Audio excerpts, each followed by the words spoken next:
My dear Wormwood, the amateurish suggestions in your last letter warn me that it is high time for me to write to you fully on the painful subject of prayer.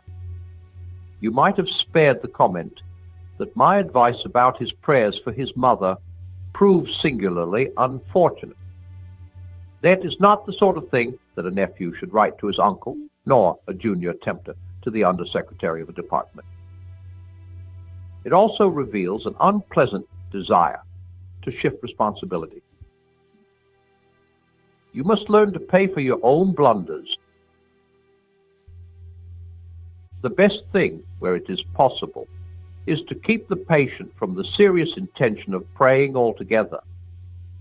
When the patient is an adult recently reconverted to the enemy's party, like your man, this is best done by encouraging him to remember, or to think he remembers, the parrot-like nature of his prayers in childhood. In reaction against that, he may be persuaded to aim at something entirely spontaneous, inward, informal, and unregularized. And what this will actually mean to a beginner will be an effort to produce in himself a vaguely devotional mood in which real concentration of will and intelligence have no part. One of their poets, Coleridge, has recorded that he did not pray with moving lips and bended knees, but merely composed his spirit to love and indulged a sense of supplication. That is exactly the sort of prayer we want, and since it bears a superficial resemblance to the prayer of silence, as practiced by those who are very far advanced in the enemy's service, clever and lazy patients can be taken in by it for quite a long time. At the very least, they can be persuaded that the bodily position makes no difference to their prayers, for they constantly forget what you must always remember, that they are animals, and that whatever their bodies do affects their souls. It is funny how mortals always picture us as putting things into their minds. In reality, our best work is done by keeping things out. If this fails, you must fall back on a subtler misdirection of his intention. Whenever they are attending to the enemy himself, we are defeated. But there are ways of preventing them from doing so. The simplest is to turn their gaze away from him towards themselves. Keep them watching their own minds and trying to produce feelings there by the action of their own wills. When they meant to ask him for charity, let them instead start trying to manufacture charitable feelings for themselves and not notice that this is what they are doing. When they meant to pray for courage, let them really be trying to feel brave. When they say they are praying for forgiveness, let them be trying to feel forgiven. Teach them to estimate the value of each prayer by their success in producing the desired feeling, and never let them suspect how much success or failure of that kind depends on whether they are well or ill, fresh or tired at the moment. But of course, the enemy will not meantime be idle. Wherever there is prayer, there is danger of his own immediate action. He is cynically indifferent to the dignity of his position and ours as pure spirits, and to human animals on their knees, he pours out self-knowledge in a quite shameless fashion. But even if he defeats your first attempt at misdirection, we have a subtler weapon. The humans do not start from that direct perception of him which we, unhappily, cannot avoid. They have never known that ghastly luminosity, that stabbing and searing glare, which makes the background of permanent pain to our lives. If you look into your patient's mind when he is praying, you will not find that. If you examine the object to which he is attending, you will find that it is a composite object containing many quite ridiculous ingredients. There will be images derived from pictures of the enemy as he appeared during the discreditable episode known as the Incarnation. There will be vaguer, perhaps quite savage and puerile, images associated with the other two persons. There will even be some of his own reverence and of bodily sensations accompanying it, objectified and attributed to the object revered. I have known cases where what the patient called his God was actually located up and to the left at the corner of the bedroom ceiling, or inside his own head, or in a crucifix on the wall. But whatever the nature of the composite object, you must keep him praying to it, to the thing that he has made, not to the person who has made him. You may even encourage him to attach great importance to the correction and improvement of his composite object, and to keeping it steadily before his imagination during the whole prayer. For if he ever comes to make the distinction, if ever he consciously directs his prayers, not to what I think thou art, but to what thou knowest thyself to be, our situation is, for the moment, desperate. Once all his thoughts and images have been flung aside, or, if retained with a full recognition of their merely subjective nature, and the man trusts himself to the completely real, external, invisible presence there with him in the room and never knowable by him as he is known by it, why, then it is that the incalculable may occur. In avoiding this situation, this real nakedness of the soul in prayer, you will be helped by the fact that the humans themselves do not desire it as much as they suppose. There's such a thing as getting more than they bargained for. Your affectionate uncle. My dear Wormwood, you seem to be doing very little good at present. The use of his love to distract his mind from the enemy is, of course, obvious. But you reveal what poor use you are making of it when you say that the whole question of distraction and the wandering mind has now become one of the chief subjects of his prayers. That means you have largely failed. When this or any other distraction crosses his mind, you ought to encourage him to thrust it away by sheer willpower and to try to continue the normal prayer as if nothing had happened. Once he accepts the distraction as his present problem and lays it before the enemy and makes it the main theme of his prayers and his endeavors, then, so far from doing good, you have done harm.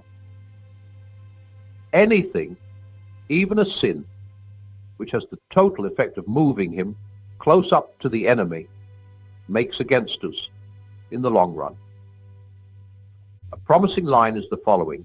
Now that he is in love, a new idea of earthly happiness has arisen in his mind, and hence a new urgency in his purely petitionary prayers about this war and other such matters.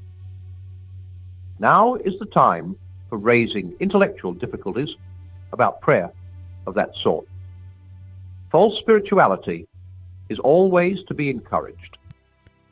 On the seemingly pious ground that praise and communion with God is the true prayer, humans can often be lured into direct disobedience to the enemy, who, in his usual flat, commonplace, uninteresting way, has definitely told them to pray for their daily bread and the recovery of their sick.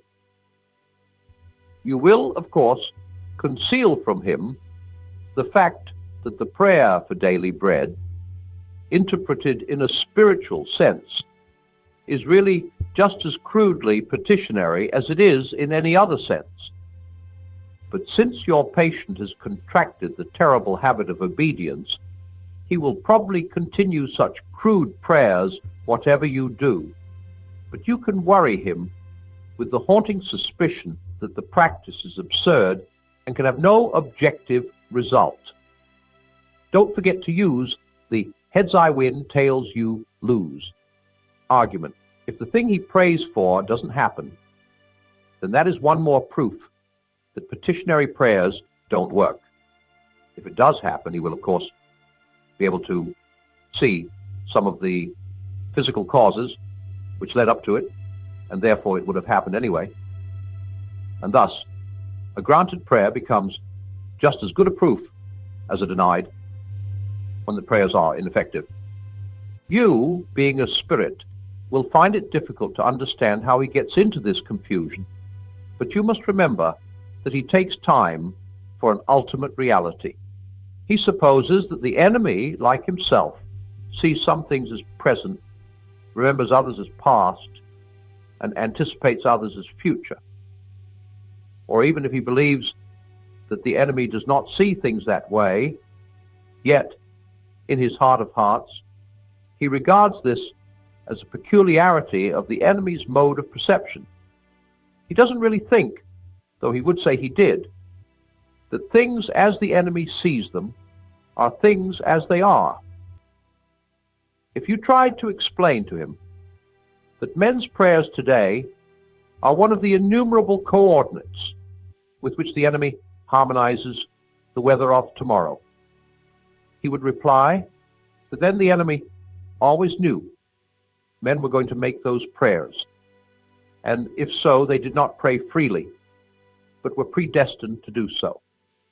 And he would add that the weather on a given day can be traced back through its causes to the original creation of matter itself, so that the whole thing, both on the human and on the material side, is given from the word go.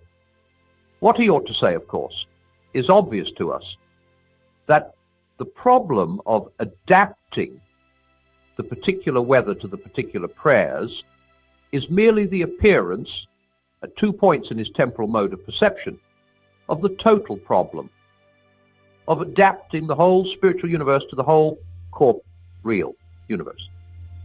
That creation in its entirety operates at every point of space and time, or rather that their kind of consciousness forces them to encounter the whole self-consistent creative act as a series of successive events. Why that creative act leaves room for their free will is the problem of problems, the secret behind the enemy's nonsense about love. How it does so is no problem at all, for the enemy does not foresee humans making their free contributions in the future, but sees them doing so in his unbounded now. And obviously, to watch a man doing something is not to make him do it. It may be replied that some meddlesome human writers, notably Boethius, have let this secret out. But in the intellectual climate which we have at last succeeded in producing throughout Western Europe, you needn't bother about that. Only the learned read old books, and we have now so dealt with the learned that they are of all men the least likely to acquire wisdom by doing so. We have done this by inculcating the historical point of view. The historical point of view, put briefly, means that when a learned man is presented with any statement in an ancient author, the one question he never asks is whether it is true. He asks who influenced the ancient writer, and how far the statement is consistent with what he said in other books, and what phase in the writer's development or in the general history of thought it illustrates, and how it affected later writers, and how often it has been misunderstood, especially by the learned man's own colleagues, and what the general course of criticism on it has been for the last 10 years, and what is the present state of the question. To regard the ancient writer as a possible source of knowledge, to anticipate that what he said could possibly modify your thoughts or your behavior, this would be rejected as unutterably simple-minded.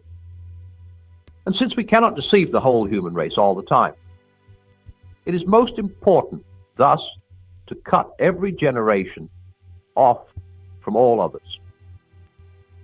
For where learning makes a free commerce, between the ages, there is always the danger that the characteristic errors of one may be corrected by the characteristic truths of another. But thanks be to our Father, in the historical point of view, great scholars are now as little nourished by the past as the most ignorant mechanic who holds that history is bunk.